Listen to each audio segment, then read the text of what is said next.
Então tá, meninas, vamos dar início, então hoje é o ato 3 do Mercador de Veneza. Conseguiram fazer a leitura, acho que só a Kemily não conseguiu concluir, né? Mas pode fazer as tuas considerações até onde você leu, tá, Kemily? E vamos ver, então, quem quer começar? Keila quer começar a falar sobre o ato 3 ali, o teu início de leitura? Eu queria já ter pego e me sintonizado, né? Senão daí tu misturas.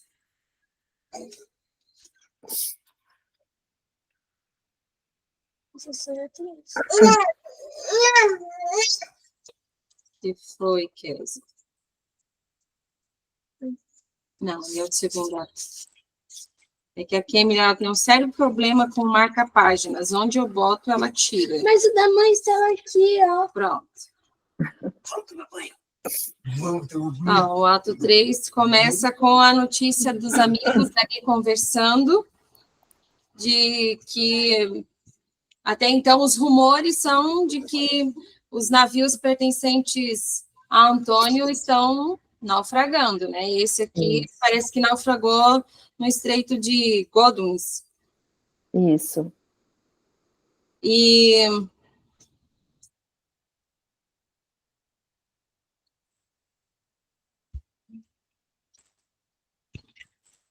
aí passa a Shylock fica ali chorando pela fuga da filha e, né, a notícia deles, né?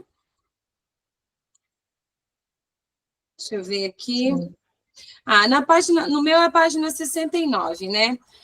Porque, assim, sempre parece que é transmitido Antônio um bom cristão, né?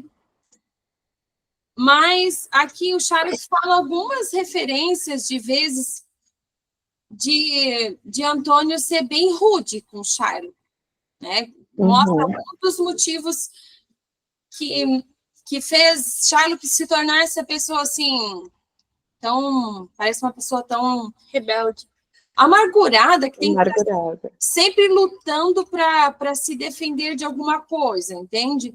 Daí ele fala ali, né? Ele me cobriu de opróbrio, impediu-me de ganhar 500 mil, riu-se de minhas perdas, ridicularizou meus lucros, menosprezou minha nação, dificultou meus negócios, esfriou meus amigos, esquentou meus inimigos. E que razão tem para fazer tudo isso? Sou judeu, né? Então, eu vejo que eu já tinha lido em outra parte também alguma menção dele chamar Shylock de cão, né? Então, vejo o motivo pelo qual Shylock tem esse desejo de vingar-se. Uma hora eu vou pegar Antônio, né? Ele fala aqui, né? A vingança... ele fala, se um judeu enganar um cristão, qual é a humildade que encontra? A vingança. E se um cristão enganar um judeu, qual deve ser o seu sentimento, né? Segundo o exemplo cristão, a vingança. Então, ele resume que, de fato, ambos agiriam com vingança, né?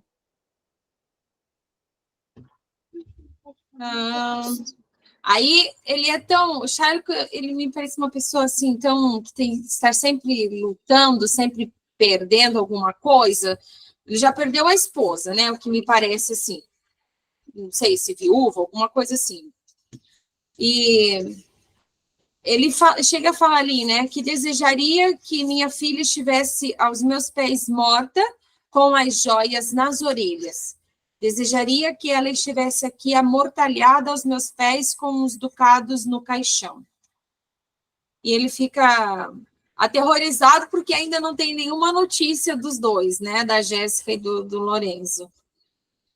Então, ele vê a amargura que ele tem dentro de si, que ele vai transmitindo isso para todos os relacionamentos ao redor dele.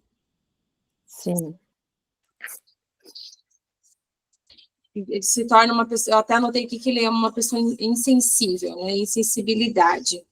E aí ele ficou feliz com a desgraça de Antônio, de saber que tem navios dele naufragando e se alegrando com o mal dos outros. Bom, não sei se querem comentar o primeiro ato ou eu posso continuar. Giovana quer fazer algum acréscimo ali até a...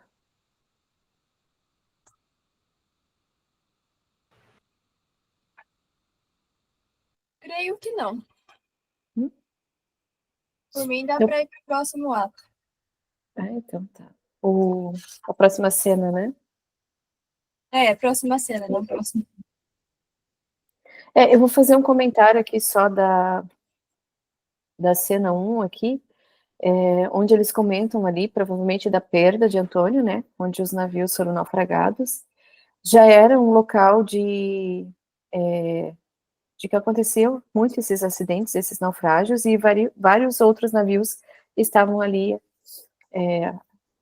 afundados, né, e tudo mais. O que a gente percebe de Shylock é que ele tem esse sentimento de vingança, ele não está preocupado se Antônio vai pagá-lo ou não. O interesse dele é realmente se vingar de Antônio, né? Então, por todos esses descritivos até, aqui, ele coloca até como se Antônio agisse dessa maneira apenas por ele ser um judeu, né? Então, ele dá essa impressão de que a religião dele tem falado mais alto para Antônio.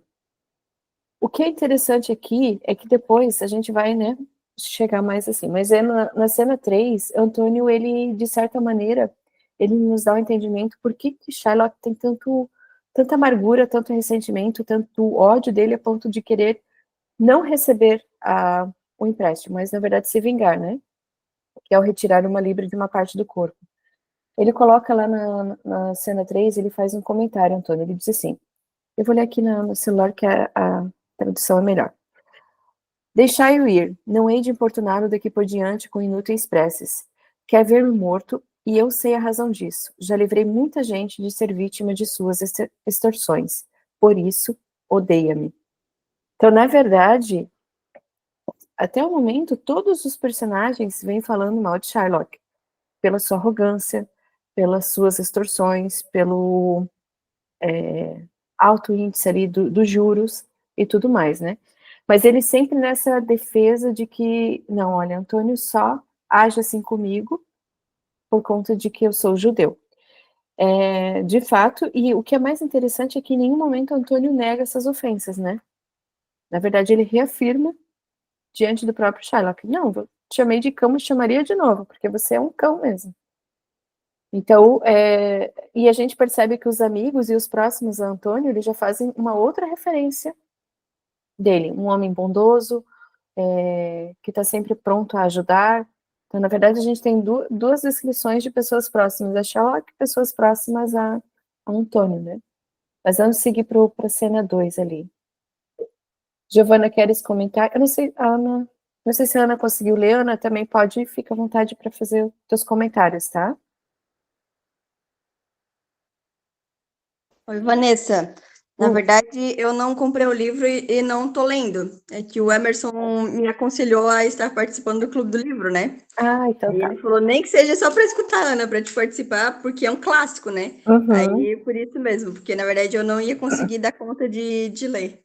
Não, tranquilo, fica à vontade então só para ouvir. Eu, na Obrigada. verdade, eu já falei para ir para a cena 2, mas eu não sei, Keila, se tu queres comentar alguma coisa mais da cena 1, ou a Kemily.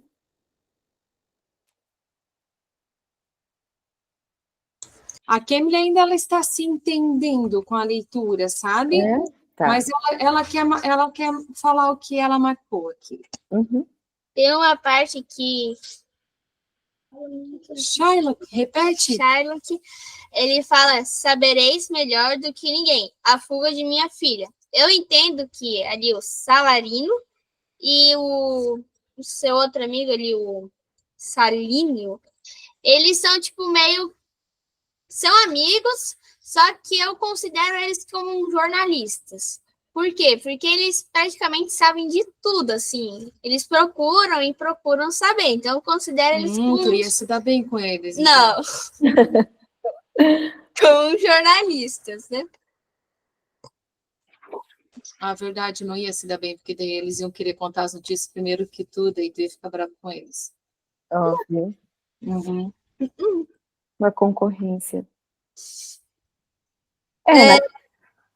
Na verdade é porque eles são amigos de Antônio, e de Bassânio, né? Mas a gente percebe que esses comentários, na verdade, eles se disseminavam, tipo assim, não era nem que eles iam atrás, ó, fulana veio me contar, e o outro ainda fala, quisera que ela estivesse enganada, né? O que é pouco provável, porque toda a fofoca dela é fato. Mas para mim já dá a impressão de que eles são amigos, só que essas conversas, principalmente ali do empréstimo, ficou muito conhecido na praça, digamos assim. Todos estavam sabendo Notícia da vez. e querendo saber o final, né? Até pela essa divergência que eles tinham, né? Antônio e Charlotte. Aí o Sherlock falou assim, então, Tubal, quais são as novidades de Gênova? Encontraste minha filha? Aí Tubal responde, parei em vários lugares, onde se fala dela, mas não pude encontrar. Eu só não entendi se é de Gênova ou se é da sua filha. Isso que eu não entendi muito, entendeu? Aí eu fiquei... Dela. É que eu acho que Gênova é a cidade, né? É a cidade. É a cidade de Gênova. Então ele teve notícias de que a filha dele estava, Jéssica, na cidade de Gênova. Daí ele pergunta para Tubal, você trouxe notícias de Gênova? Da cidade de Gênova, né? Aí, eu fiquei em dúvida se ele estava mentindo. Porque se ela estava na cidade de Gênova, será que ele soube ou ficou com medo de contar para ele, dele se vingar com a sua filha? Ou ele ficou mesmo assim, sem saber notícia, entendeu? Uhum. Eu acho que não, eu acho que ele não viu ela, porque depois nos próximos atos ela já vai aparecer lá em Veneza, né? Isso mesmo, ele tem conhecimento de tudo que ela acabou fazendo em Gênova, né? Por ir perguntar, investigar e tudo mais. Até porque Sherlock fala, né, essas investigações, né?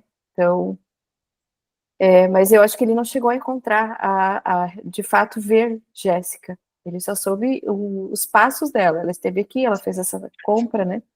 E Tubal é judeu também, ele é amigo de Shylock, né? Isso mesmo. Eles são amigos.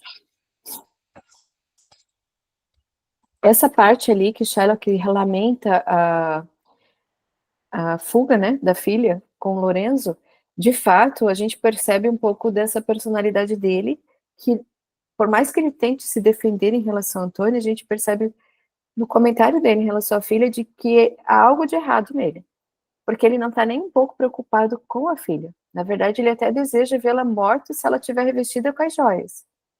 Então, assim, não, se ela se me apresentar morta, mas tiver as minhas joias ali, uma delas ele ganhou antes mesmo do casamento, então para ele está satisfeito, né? Porque ele já deu como a filha perdida, ele já, mas assim, já abdicou da filha, não está preocupado mais com ela, mas com as joias que ela levou dele, né? É isso que eu fiquei pensando, e algumas pessoas que nós conhecemos nessa trajetória e acabamos aconselhando, conversando, acontece uma frustração muito grande com alguém e essa pessoa não consegue trabalhar isso dentro dela, né? E ela acaba transferindo isso, qualquer ofensa que outras pessoas ao redor dela vão fazendo, ela já serve, sei lá, ela cria esse mecanismo de repulsa. Não, você já me ofendeu, vai fazer que nem o outro, vai acontecer que nem aquele caso lá. Já leva para o extremo, entende? Então, a pessoa começa a ferir todo esse relacionamento ao redor dela por conta de percas passadas, né? E tu vai olhar assim, Shakespeare conhecia a realidade dele, né?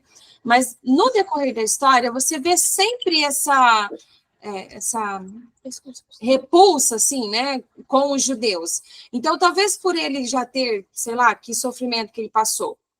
Aí, qualquer coisa que acontece com ele já não sabe lidar, ter um equilíbrio, né, com as ofensas, quem me ofendeu, como me ofendeu. Poxa, isso é uma coisa irrelevante, foi uma coisa simples, vamos deixar para lá. Não, tudo ele já se afasta, né? Um dos comentários... Até a filha falou que, eu não queria que você fosse meu pai, que eu não gostava do jeito que ele tratava ela como filha. Achava ele ignorante, né? Ela chegou a comentar que a Alegria era esqueci o nome dele, mas aquele que era que deixou ele para ir trabalhar para Bassânio, né? Como é o nome dele mesmo? Lembra, Giovana? Lancelot.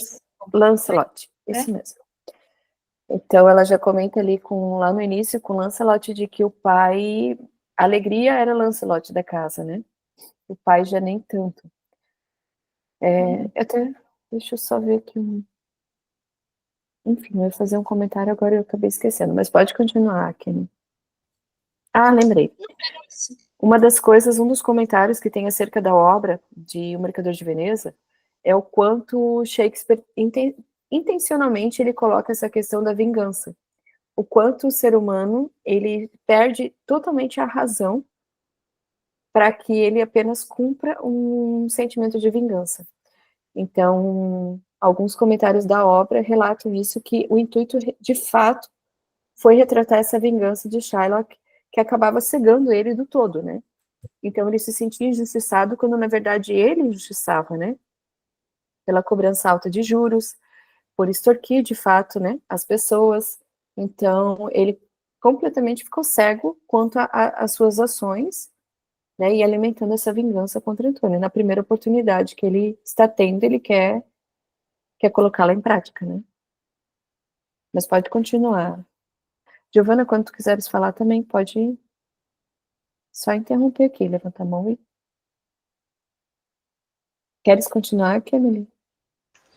Não, a do ato 1 era isso. O ato 2 começa com o Bassânio chegando à casa de Pórtia, né? Uhum. E ela... Falhou agora. E ela já fez uma coisa diferente, assim, né? Porque dá a entender que ela tinha uma lista dos pretendentes, né? Que a Nerissa cita todos os nomes lá, e eu não sei se nessa lista os candidatos colocavam o nome, mandava presentes, mandava alguma carta escrevendo alguma coisa. Ela já via o Bassânio como alguém romântico, assim. Uhum. Então, ela disse que ela até poderia ajudá-lo a escolher, porque ela não queria que ele errasse o escrínio, né? Mas ela poderia, então, cometer o pecado de perjúrio, de mentir, né? Ou negar a verdade ali, de escolher o certo por ele mesmo.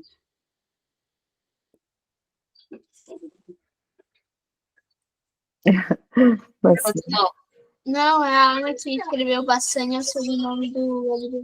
Sim. É Itália, né, minha filha? é italiano. Então, ela fez uma coisa diferente, porque nos outros, o Príncipe de Aragão e no Marrocos, Marrocos. ela não colocou música, né? Então, ali já colocou uma música. Ela não fez questão nenhuma, né? Não.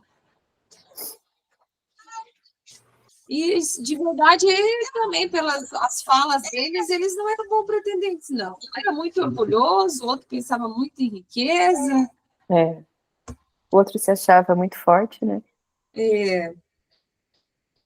Eu marquei uma parte interessante que Bassânio falou ali na página 75, depois da canção. O mundo vive sempre enganado pelos ornamentos, né? Os mais simples dos vícios sempre se apresentam sob o aspecto da virtude. Eu acho isso muito, muito real, que ele falou, de como as pessoas vivem uma vida de querer ornamentar, né? Na internet uma coisa, e na realidade o seu dia a dia é outro. Uma vida de aparência mesmo. Isso. E isso também, o mais simples dos vícios sempre se apresenta sob o aspecto de virtude. Você é uma coisa errada na tua vida, mas você se acha um jeito de justificar alguma coisa pelo que tu faz. Mas é um vício e pronto, acabou. É errado e acabou, né? Enfim, ele me acerta o escrínio, faz todo um elogio, todo romântico ali para a Pórtia, né, do quadro que ele encontrou. Até ela faz, eu acho, uma fala aí. E eu marquei uma parte Eu também falo. que acho que nós temos que marcar lá para frente, né?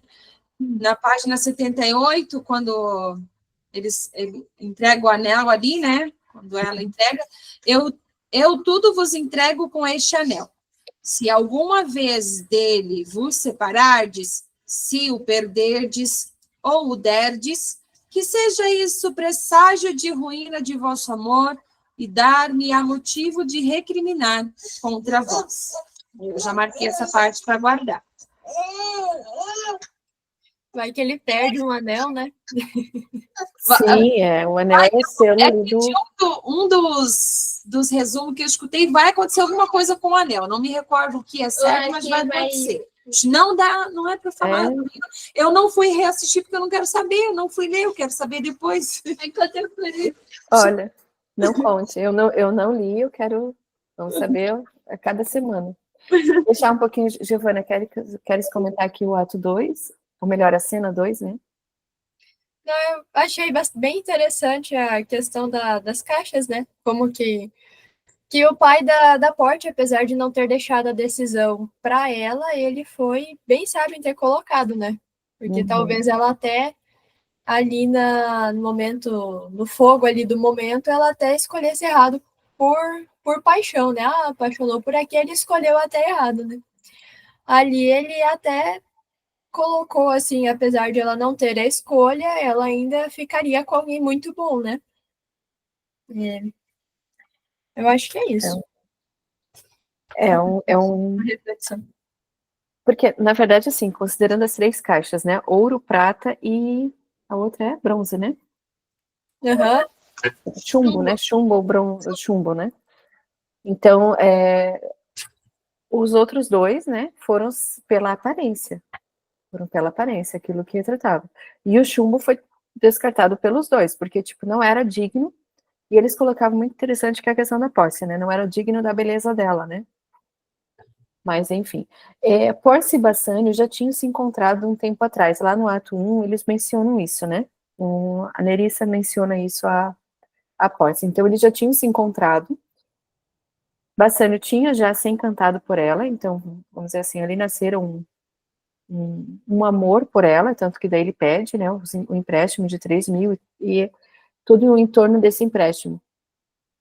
Até então, o que parece é que os demais não fizeram nenhum agrado à Pórcia, somente Bassanio, que pegou esses 3 mil reais e levou presentes e levou tudo mais lá para encantá-la, né? E fez uma declaração, os 2 fazem uma declaração muito bela. Até ela tem uma parte que ela diz assim, né, que eu acho bem... Como é que ela falou aqui? Esses seus olhos enfeitiçaram-me e dividiram-me, eu sou metade sua e o resto sua também. Assim, ela não cogitou em nenhum momento dizer assim, olha, por completo ela estava entregue a Bassanio e ela queria de toda maneira, de alguma forma, ajudá-la a escolher a caixa certa para que os 2 ficassem juntos, né? Mas Bassanio tinha um coração humilde, né? De fato, ele não era uma pessoa, até então, a trajetória dele aqui é uma pessoa muito boa, tanto que Antônio vê virtude nele, mesmo ele tendo perdido todo o dinheiro dele, toda a riqueza dele, se deixado levar por coisas vãs, digamos assim, né? Uma vez ele escolhendo, é feita a declaração de amor e tudo mais, e a troca do anel ali como um compromisso selado, né? Mas o que é interessante também, aí também Graziano, que acompanhou ele, já se interessou por Nerissa, e também já teve um segundo casamento, né? Então já foi um casamento duplo ali. O que é interessante é que eles não puderam desfrutar deste momento, né? Tanto que ela fala, não tiveram suas núpcias, né? Não tiveram o seu momento juntos, apenas ficaram ali naquela decisão, na troca do anel ali, do compromisso feito, e já chega a notícia do Antônio, né? Com uma carta do próprio Antônio, pedindo que Bassanio, se possível, fosse vê-lo e contando que todos os navios dele que estavam em alto mar, todos foram à deriva, todos naufragaram com todas as suas riquezas. Então ele ficou sem nada. Porque lá no início ele fala, tudo que eu tenho está em alto mar, mas eu acredito que ao voltar eu terei o triplo, o dobro, o triplo disso, dessa quantia que pegamos emprestado. E o que é interessante, né? Bassanio se compadece, de fato. E ali ele faz vamos dizer assim, ele acaba colocando para Pórcia que ele não tinha nada, né? Que tudo aquilo que ele levou, que ele demonstrou, não passava de um empréstimo que ele tinha feito através de um amigo, mas que ele não possuía riqueza. E Pórcia, ela se mostra uma pessoa muito bondosa, misericordiosa. Então, assim, ela acredita que este amigo, ela ama Bassanio, ela viu ali a realidade, né? Aquilo que ele expôs, a verdade para ela. E se Antônio é amigo de Bassanio, ela acredita que Antônio é uma pessoa tão boa quanto o próprio Bassanio, como ela o vê, né? Então ela decide ali ajudá-lo, não só dizendo assim, ó, quando vá ver seu amigo, ajude, quando você retornar teremos as nossas núpcias. Ela ainda diz assim, se você emprestou 3.000, leve 6.000 e acerte essa dívida por conta do seu amigo. Então a gente percebe que Pórcia ali, ela teve um momento também de compaixão, né? Com o amigo do seu marido, né? Então você vê que ela teve não sei se vocês perceberam isso, essa questão de que ela tomou a frente e já emprestou o dinheiro, porque Bassanio não tinha. Antônio perdeu tudo. Eu disse pra Kemily, tu já achou quem é teu personagem favorito? Pra mim é a Pórcia. Sabe, as palavras como ela fala, as decisões que ela toma, porque ela até chora em algum momento ali, como o pai dela não deixou ela escolher o casamento, né? Ela se lamenta. Mas tu vê que pelos critérios dela, ela queria se casar, mas ela tinha um critério de que tipo de homem ela queria, né? Sim. Eu acho até engraçado quando eu fui ler, né? A descoberta se era exato ou não a resposta ali quando abri a caixa, né? Uhum. Aí os homens olhavam para a cara dela, não, eu não sou o homem que você merecia. E da carta, assim, teve uma carta que falou assim... Todos eles, né? Depois da resposta tinha uma carta. O de prata, né? Você é um tolo. Então, para mim, ela é uma personagem, até agora, ela é minha personagem favorita. E todos falam, eu vou sair logo daqui para mim. Não me lembro qual foi o último que falou isso, foi o último que eu me lembro que tinha errado, né? Antes de Bassanio chegar, ele falou assim, eu não vou continuar ficando aqui, porque eu vou fazer de papel de tolo. Eu falei, pelo menos percebeu, né? Uma coisa que eu notei nessa cena agora é que logo esqueci o nome dele ali que vai casar com a Nerissa, a que às vezes está mamando agora. Graziano. O Graziano. Ele já fala logo de filhos, né? Eles estão recém-acertando. Tão diferente de hoje. Eles, já antes de namorar, não, nem tem namorado ainda, não. Depois de tanto tempo, eu quero ter filhos. E ali já era diferente. Você já conhecia alguém pensando em se casar, ter os seus filhos, ter a sua família, né? Ele já coloca uma aposta. Quem vai ter o filho primeiro, né? Quem terá Eu também achei interessante isso, assim. E também outra questão que ele fala, acho que é Graziano que fala para ela, né? Sobre a bondade de Antônio. Se eu não me engano, é ele que fala para ela, né?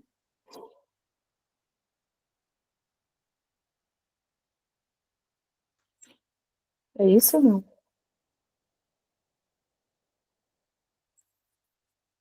Não, ela só está comentando aqui porque na tua é Graziano, né? Na minha, mas deixa eu ver aqui. Na minha é Graziano. E na minha é Gratiano. É por causa que eles traduziram como se fala, porque o Z você vai falar que nem o som de pizza. Então no nosso veio Gratiano. Gratiano. Que nem ali o teu é Pórcia, porque o CI tem som de ti, então no teu é Pórcia, mas no meu é Pórcia. Eu disse para ela, não, filha, é outra coisa. Na outra versão que eu comecei a ler, do Kindle, eu achei ela melhor. Ela é um pouco mais robusta, mas eu achei melhor também, por conta das palavras ali empregadas. Traz Graciano e Pórcia mantém-se as duas traduções, traduzindo por Pórcia. Mas nessa tradução aqui do Kindle é Graciano, na impressa é Graziano. Agora saberemos, né? Enfim, então a gente percebe ali que tem uns, eu não vou saber agora qual foi o amigo que falou para Pórcia, trazendo as qualidades ali, né, para ela não se preocupar. Deixa eu ver aqui. Foi meu melhor amigo, mais nobre dos homens, mais generoso espírito, mais cortês, em quem podemos ver, mais do que qualquer outro nessa Itália, a honra dos romanos de outro tempo. Então a gente percebe que Antônio, ele é não só bem quisto, ele é estimado, né? A gente percebe que ele é estimado pelos amigos, por todos, né? Nenhum deles tem nada para falar contra ele. E eles relatam isso para Pórcia. Quando ela toma essa atitude, eles relatam isso para Pórcia. Mais algum comentário da cena 2? Não, vamos para a cena 3, então. Em Veneza. Que ela fica assustada, né? Quando eles falam, mas, poxa, quanto que deve ao judeu? Qual a soma? 3.000 ducados. Como? Nada mais. Pagar ele 6.000 e rasgar a garantia. Aos olhos dela, era pouco 3.000 ducados para o que ele estava fazendo, né? O que Shylock estava fazendo. Para ela isso é pouquíssimo, né? Para ela, enfim. Na cena 3, então, em Veneza, Shylock já está com Antônio. Giovanna, queres comentar a cena 3? É curtinha, né? É bem curtinho. Mas pode comentar. Sim. Shylock, ele aqui parece que chega quase que no ápice da vontade, da vingança dele, né? Até que ele exige ali que o carcereiro vigie ele, né? E pede as condições do contrato. Até o Salarino, ele fala, né? Sem dúvida, o cão mais impenetrável a piedade que haja algum dia tratado com homens, né? Shylock ali, para ele, já nem é mais um homem, né? É um cão. Aí o Antônio até concorda, né? Ele fala que o Doge não poderia impedir o curso da lei, que as garantias que os estrangeiros encontram em nosso meio em Veneza não poderiam ser suspensas, sem que a justiça do Estado ficasse comprometida aos olhos dos mercadores de todas as nações, né? Aí ele até faz ali, até que vamos dizer assim, concorda ali, né? Já que foi assinado o contrato, não o tratado, ele até iria, assim, ele com certeza ali haveria uma rixa entre os dois até que um dos dois morresse, né? Mas ele até vai. Aí ele até demonstra um desejo, né, que Bassanio venha ver ele e pagar a dívida, e o resto ele não se importava, né? Pouco importa. Até Shylock fala assim: quero que sejam cumpridas as condições do contrato e não quero ouvir que logo não me digas mais nada. Não farás de mim um desses pobres coitados de olhar contrito. Ele até... Para ele, pouco importava se o dinheiro fosse pago ou não. Ele queria era Antônio, né? Sim. Até na fala de Antônio aqui, ele nem espera que Bassanio pague, né? Ele pelo menos gostaria que Bassanio viesse ao encontro dele e o visse pagar essa dívida, né? Ele estava disposto. No início da cena 3, ele até tenta argumentar com Shylock, né? E Shylock, ele é indiferente. Ele diz, a menos que você me pague, eu não quero nem conversar com você.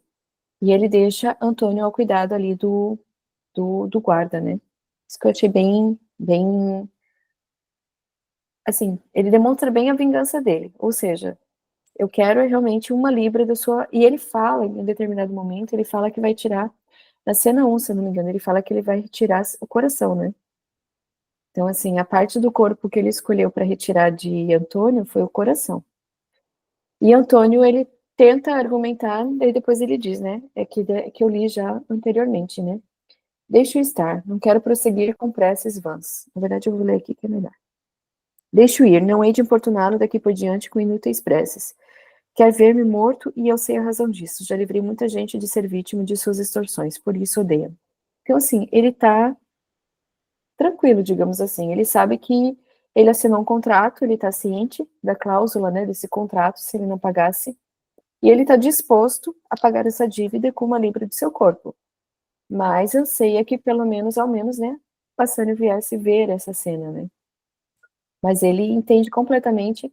Na verdade, assim, ele não só entende a raiva, né, que Shylock tem contra ele por ele livrar tantas outras pessoas, né, de serem extorquidas, como ele está ciente de quem é Shylock, né, que Shylock não vai voltar atrás com o contrato, a não ser que há uma intermediação, né.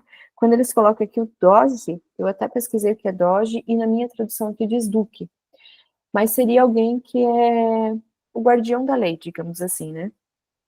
E naquela época, esse guardião da lei, esse Doge, ele não teria condições de romper esse contrato, de, de impedir que Shylock cumprisse, porque Antônio concordou ali, ciente da cláusula, né? Então, assim, para Antônio já estava como uma causa perdida. Então, seguimos para a cena 4. A não ser que vocês querem comentar mais alguma coisa. Keila, Giovana? A Jéssica comenta, um pouquinho antes ainda dessa cena, ela fala que ela ouviu o pai jurar diante de Tubal e de seus compatriotas que preferia a carne de Antônio a 20 vezes o valor da soma que lhe era devida. Mas como tu vê que se nós não cuidarmos com os nossos sentimentos, você vai alimentando as coisas. Logo no começo, quando eles foram pedir o dinheiro emprestado para Shylock, ele faz menção de que era por brincadeira essa questão. Ele disse assim, 1 libra de carne humana não tem tanto preço, nem pode aproveitar tanto quanto a carne de carneiro, de boi ou de cabra. E um parágrafo, uma fala antes, ele diz assim, é por brincadeira, será extirpado, se não pagardes em tal dia, em tal lugar, a soma ou as somas combinadas. Então, no começo, ele fez, parece que por já fez por zombaria, mas depois, poxa, agora já tem um contrato assinado, parece que ele foi alimentando isso. Não, agora eu tenho um contrato assinado por ele, eu posso realmente fazer isso. E já começou a mudar as condições, eram 1 libra de carne. Agora eu já quero nem que seja do coração. Agora nem que me pague 20 vezes a quantia. Poxa, o contrato não era que se você me pagar a quantia, está tudo certo, o que importa é você me pagar, não, daí não vou ter carne humana. Não, agora nem que me pague 20 vezes, entendeu? Ele parece que ele foi alimentando esse desejo de vingança. O contrato, ele era claro, né? Ele tinha 3 meses para fazer a quitação. Se não fizesse, o pagamento seria através de 1 libra de qualquer parte do corpo de Antônio, né? Mas aí eles vão voltar ali para tentar negociar essa questão de que ele aceite o pagamento, né? Então, o dobro do que foi emprestado. Aí veremos se Shylock vai aceitar ou não, né? Tem um pedaço em que ele até menciona que, não sei, acho que é Salério, algo assim, alguém pergunta para ele, né, algo, tipo, o que você vai fazer com a carne de Antônio, né? Ele fala, dá para os peixes, né? Não, eu vou alimentar minha vingança. A carne dele é para minha vingança, né? Até ela é inútil para qualquer outra coisa. Mas a vingança ali era o que alimentava ele, né? Ele estava com anseio de vingança. Aí a gente entra na cena 4, em Belmonte, onde entram Pórcia, Nerissa, Lorenzo, Jéssica e Baltazar, um criado de Pórcia.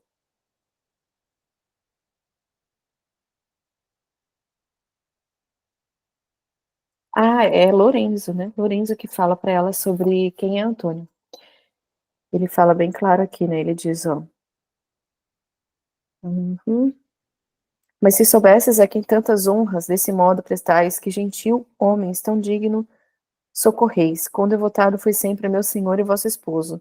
Mais orgulhosa sei o bem ficarei de tudo o que fazeis, do que a bondade natural poderia isso levar-vos.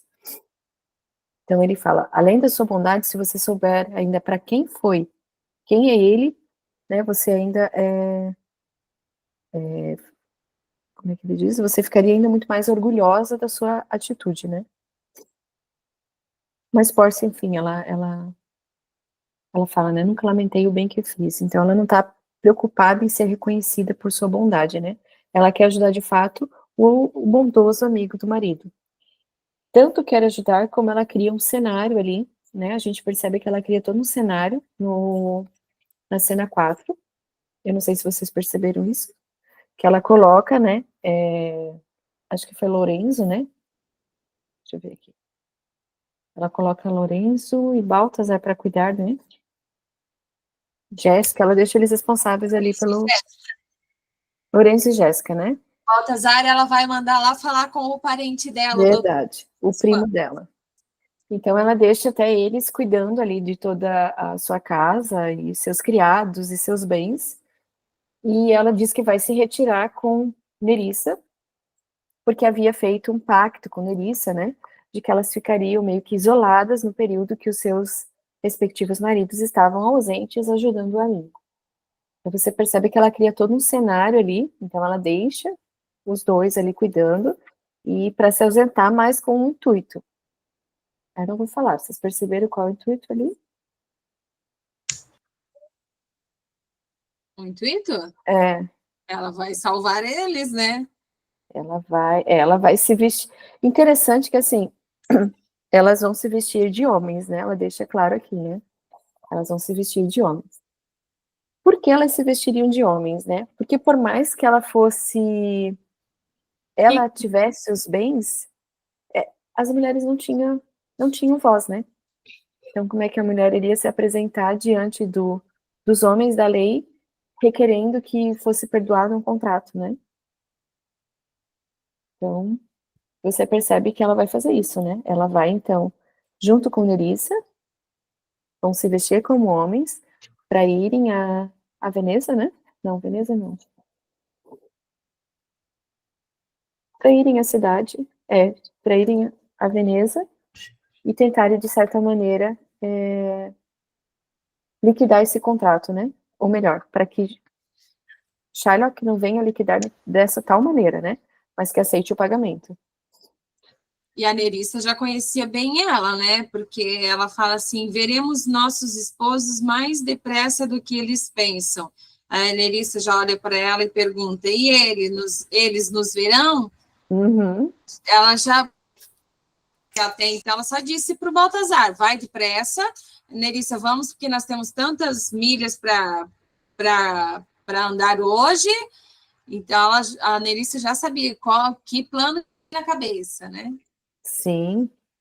Esse é o plano dela, né? Então, até a Nerissa fala, né? Estou vendo que vamos virar homens.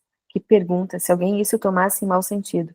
Mas vamos, vou contar-te todo o plano quando estiver no carro, que na porta nos espera do parque. Muito casquilhas, hoje faremos ainda 20 milhas. Então, ela tá com pressa de chegar, acho que até antes deles, né? Que já partiram. E aí a gente entra. Querem comentar mais alguma coisa da cena 4? Senão a gente entra na cena 5, que é onde se encerra o ato, né? A cena 5 é bem interessante, né? Eu não sei também. Lancelot, ele vai questionar Jéssica da sua descendência. Então ele vai falar assim, né? Olha, os filhos, ele fala, né? Os filhos carregam. Ele fala aqui que os filhos carregam.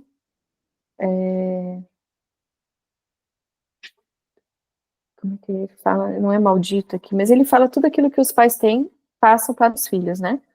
Então ele questiona ela assim: você carrega isso do seu pai, tipo, essa maldade. E minha são pecados. Pecados? O meu traz maldito aqui. O outro ele traz um pouco melhor aqui, deixa eu ver aqui. No meu tá, os pecados do pai devem recair sobre os filhos. O outro está dizendo aqui as penas eternas condenadas aos filhos. Então, na verdade, são essa questão. Os pecados dos pais recaem nos filhos. E aí ele coloca em dúvida a questão da Jéssica, né? se a Jéssica está ciente de que ela receberia esses pecados dos pais, ou seja, ela seria uma nova Shylock, né? E aí aí ainda ele argumenta e deixa uma dúvida aqui, né? Só uma esperança que pode ser a que ajude, mesmo assim uma esperança meio filha da mãe. Então, tipo, é pior do que recair os pecados do pai sobre Jéssica seria recair os pecados da mãe. Não deixa claro aqui, mas os pecados da mãe seria ainda pior cair sobre Jéssica. Ela coloca aqui, né? Então a gente percebe que foi questionada essa questão da descendência dela. E Jéssica até fala, serei salva por meu marido, né? Porque ele me fez cristã. Mas Lancelot não aceita isso, né? Tipo, é como se ele dissesse, não tem como você se tornar cristã só porque casou com Lorenzo, né? Fugiu com Lorenzo. Você continua sendo uma judia, filha de Shylock, e ele coloca essa dúvida em relação, de fato, quem é a Jéssica, por causa da sua descendência. Lembrando que Lancelot já trabalha para Bassânio, né? Então ele está lá, provavelmente, a serviço de Bassânio. Na verdade, para mim, parece aquela pessoa faladora, assim, necessidade de falar. Depois vai entrar para a continuidade ali, ele vai falar sobre a mesa, tipo quando tu fala, fulano, tira a mesa. Para tirar tudo da mesa? Não, tu sabe que é para tirar o que está posto sobre a mesa, assim que se fala, né? Então, Lancelot, para mim, é aquela pessoa que tem necessidade de ficar falando e fazendo gracinha, piadinha. Até Lorenzo fala uma questão, né, que ele usa as palavras, né? Deixa eu ver aqui.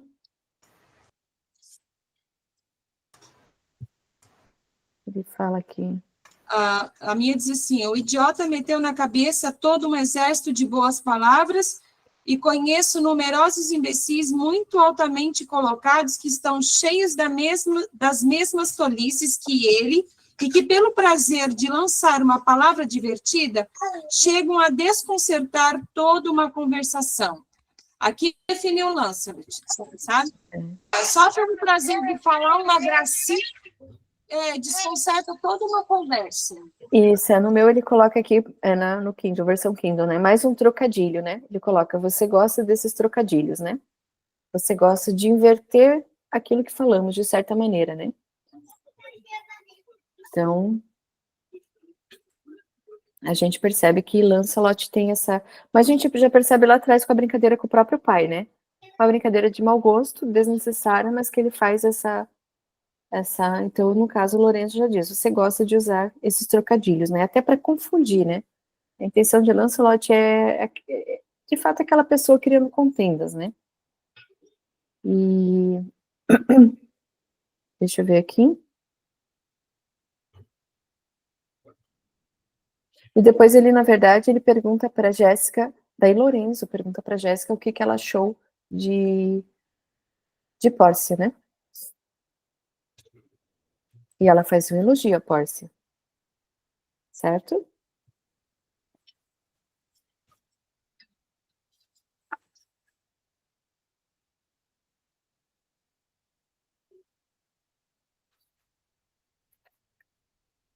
Então, vocês perceberam isso? Pode responder.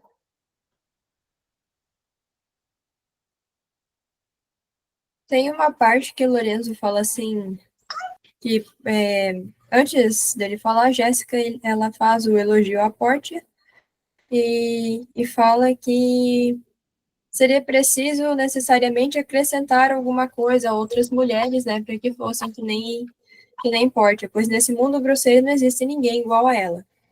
Aí Lorenzo, ele fala assim, tens em mim como marido que ela é como mulher. Uhum.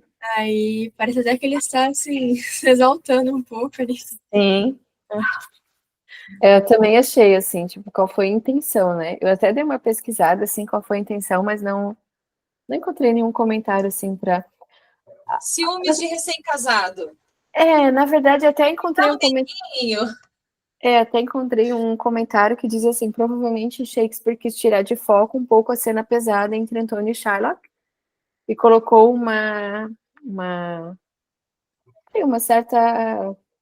Esse comentário de, mas um certo ciúmes, não é a palavra certa ciúmes, mas assim, um pouquinho de dessa dúvida, porque Jéssica tenta dizer, deixa que eu te elogie. Ele falou, não, vamos primeiro jantar. Então, ela fará os elogios durante, né, a mesa, durante o jantar. Então, eu até pesquisei um pouco qual a intenção de colocar esse diálogo, porque não faz muito sentido com a trama, né? Então, todo mundo ali em socorrer Antônio, Shylock em cumprir ali a sua vingança, mas a gente percebe que há essa questão ali de Lorenzo e Jéssica ali, de ele se exaltar como marido, né? Ela falou, não, espere, deixe que eu te elogie, né? Mas, de certa maneira, foi o que ele fez. Ele se exaltou e ainda disse, não, vamos jantar primeiro. Pouca importância é o que ela quis falar. Na minha tradução, a Jéssica fala assim, certamente, pedi-me também a opinião a esse respeito.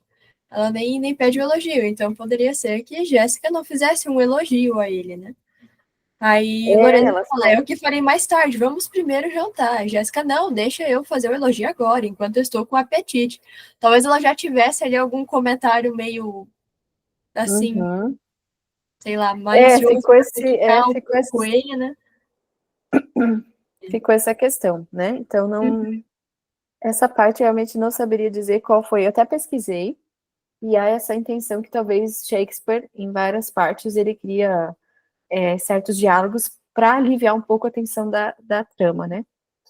Lembrando sempre que é um espetáculo, né? É um teatro. Então, vamos dizer assim, as pessoas estão tensas com o que está acontecendo, vamos aliviar trazendo um outro cenário. O que é possível também. Então, visto outros... Eu não pesquisei, mas eu gostei do que tu trouxe. Eu ficaria com isso, porque eu fico lendo e imaginando as cenas, assim, eles encenando, né? Para mim, seria assim, para aliviar essa tensão, um denguinho de recém-casados, um chaminho deles. Isso, um pouquinho de... Olha, você tirou sorte grande, né? Além de te tirar da mão de um pai, né, opressor e um judeu, você é cristã e olha tudo que eu sou, né? Então, um pouquinho de vaidade ali, uma brincadeira talvez, mas foi mais com a intenção de descontrair ali a trama do Shylock e Antônio, né? Que ficou mais pesada ali. E encerramos o ato 3, né? Depois a gente vai na próxima semana, no ato 4. E como é que está sendo a leitura? Vocês estão gostando? Para mim, não entendendo algumas coisas assim, como a mãe falou, eu consigo entender alguma coisa. Então, eu vou assim, que eu entendo, eu gosto, né? Eu vou marcando as partes que eu acho interessantes. É tranquilo, não é difícil muito. É o hábito, né? Porque a gente às vezes está acostumado a fazer uma leitura corrida, né? Narrativa. Aí você pega falas por conta de é uma peça teatral, né? Transcrita. Então você vê que não é só uma narrativa, tu tem que estar ali a par dos diálogos para entender o cenário, né? Então não é um cenário te apresentado, é você entender a partir dos diálogos, né? Mas é questão de se adaptar, assim. Então, Talvez... Perdão, pode falar. Não, pode falar, Giovana. Talvez, assim, pareça um pouco mais formal, né? Alguma coisa assim, foi escrito realmente em outra época, né? Mas tem uma frase de Tolkien que diz assim: o leitor aumenta seu vocabulário com a leitura de livros acima da sua capacidade. Então, conforme você for lendo esses livros que são um pouco mais difíceis, que você vai forçando ali seu cérebro para pegar as ideias, você vai ali ampliando sua mente. Quando eu tinha, acho que 13 anos, algo assim, 12, 13, eu peguei para ler Cartas de um Diabo a Seu Aprendiz, de C.S. Lewis. Que, assim, talvez não fosse uma indicação para mim naquela época, né? E eu lembro, assim, que eu li aquele livro inteiro, assim, sabe, na força da determinação, porque eu não entendia nada do que eu estava lendo, né? E cheguei no fim do livro, até fui conversar com uma conhecida nossa, e ela contando, né? Giovana, acredita que eu peguei no sono lendo o primeiro capítulo? Mas, assim, um ano depois, eu li de novo esse livro, né? Até tem ele aqui na prateleira. E eu entendi ele melhor. eu comecei a entender, pensei, nossa, como que eu não vi isso aqui da primeira vez? Mas realmente você chega no final do livro da primeira vez, às vezes, quando é uma linguagem um pouco mais formal, você chega pensando assim, eu acho que eu vou ter que ler de novo porque eu não entendi nada. Mas você chega assim, já com a mente forçada, você vai pegando o tranco de uma altura para frente, né? Aí, quem sabe, quando você voltar e ler de novo, você vai entender, você vai pensar, ah, então é isso. E tem coisas que eles falam nos livros que você só vai entender dali anos. Às vezes, pequenas frases que você guarda na mente, você vai entender dali anos o que ele quis dizer na prática. Acho isso muito interessante. É tanto que Lewis fala, né? Um bom leitor de clássicos não é só um leitor, é aquele releitor também, né? Ele relê os clássicos, né? Ele volta de vez em quando aos clássicos, porque os clássicos se tornam clássicos porque eles nunca deixam de passar a mensagem, né? De falar com a gente, de trazer a realidade, principalmente essas questões humanas, né? Então a gente percebe bastante isso. E é o que a Giovana falou. Uma das coisas que é interessante fazer é pegar um dicionário. Pegar um dicionário e anotar. Eu anoto, quando eu desconheço a palavra, eu anoto no próprio livro o significado, tá? Porque eu penso, se eu for mexer de novo, tá ali o significado do... algumas pessoas, assim, tratam os livros como, né, relíquias, assim, né? Não pode intocáveis. Eu gosto de marcar, de escrever, e não tenho nenhum apego sentimental por ele estar escrito. Então, eu gosto de escrever ali mesmo. Se é uma palavra que você não sabe, vai escrevendo. E vai lendo. Coloca outra peça para ler depois de Shakespeare, vai se familiarizando. Até porque Shakespeare não é alguém que dá para deixar de lado, né? Um autor que você diz, não gostei, vou deixar de lado porque não entendi. Dá um ano, releia, né? Leia outra obra dele, né? Outro teatro e tudo mais, e você vai se familiarizando. Mas deixá-lo de ler, por sentir um pouco de dificuldade agora, não faça isso não. Tá? Te incentivo a ler outros. Tem tantos outros, tem comédias, tem tragédias, tem históricos. E eu li a tragédia, duas tragédias que eu li dele. Na verdade foram três, né? Romeu e Julieta, Rei Lear e Hamlet. Rei Lear, assim, ó, eu só não li porque ainda não estava na faixa etária para vocês, assim, né? Não era recomendado. Embora eu acho que vocês conseguiriam tranquilamente ler. Mas ele é cheio de tramas, assim, que realmente trabalha essa questão da pessoa, sabe? Dos sentimentos, das emoções, daquilo que muitas vezes está oculto, da aparência. Eu acho muito interessante porque Shakespeare, ele trabalha muito essa questão da aparência. De que as pessoas acabam comprando e querendo e buscando a aparência, né? E ele fala bastante isso nas suas peças. Mas é isso. Persista, Emily. Tem mais uma semaninha aí. Qualquer dúvida também pode mandar lá para mim, a Keila a gente vai conversando, mas não desista não. Certo, meninas? E daí ficamos com o ato 4 para próxima terça-feira. Tá bom? Está bem. Então, Tchau. tá. Obrigada. Uma boa noite para vocês, tá? Tchau. Tá bem. Tchau.